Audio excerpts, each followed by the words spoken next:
19 Agost 2011 10 sannadood ka hor madaxweynaha dalka Turkiga Rajab Tayyip Erdogan ayaa noqday hogaamiyihii ugu horeeyay ee booqasho Soomaaliya ku taga kadib dagaaladii sokeeye ee ka dhacay dalka iyadoo xilligaasi ay adkeyd in shakhsi uu ku dhiirado inuu tago dalka Turkiga.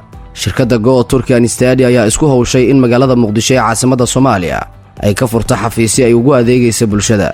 tan iyo intii shirkadda Go Turkian Study ay bilowday inay u adeegto macaamiisheeda sharafta leh, shirkaddu waxay macaamiishu ugu adeegaysay hannaan ay ku dheehan tahay degdegsiimo, aaminaad iyo waxqabad la taaban karo. adeegyada shirkadda Go Turkian Study waxaa ka mid ah fiisa waxbarasho. ardayda waxaan ka caawinaa sidii ay dalka Turkiga ugu soo waxbaran lahaayeen, waliba iyaga oo helaya jaamacadaha ugu tayada fiican ee dalka Turkiga.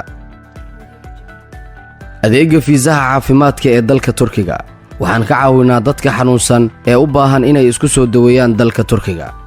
shirkadda Go Turkian Study waxay sidoo kale bixisaa fiisaha dalxiiska.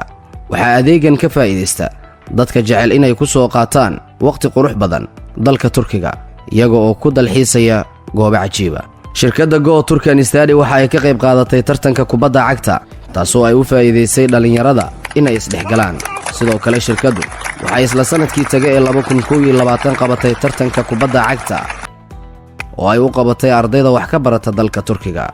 shirkadda Go Turkian Study sanadkii taga ee 2021 waxa ay qabatay imtixaanka YOS tiro 3 jeer. waxa ay qaabishay ardaydii ugu badneyd iyaga oo fursado ka helay jaamacadaha ugu tayada fiican ee dalka Turkiga. sanadkii tagay ee 2021 shirkaddu waxa ay bandhig u qabatay arday sare u dhaafaysa 1500 oo arday, iyadoo qaar ka mid ah ay ku guuleysteen fiisooyin, tikidyo iyo hadiyado kale oo qiimo badan.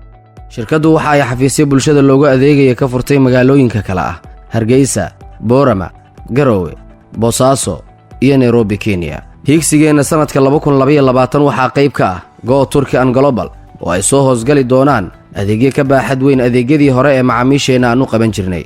sanadkan waxaa kale oo ka mid ah adeegyada bulshada aan u soo kordhinay barashada luqadda Turkiga oo si casri ah lagu bari doono, workshops and seminars kuwaasi oo sare loogu qaadayo garaadka aqooneed ee ardayda. hadafkeennu waa hilaaca iyo horumarinta ardayda Soomaaliyeed. waxaa hodman ruuxii helaa waxbarasho hagaagsan.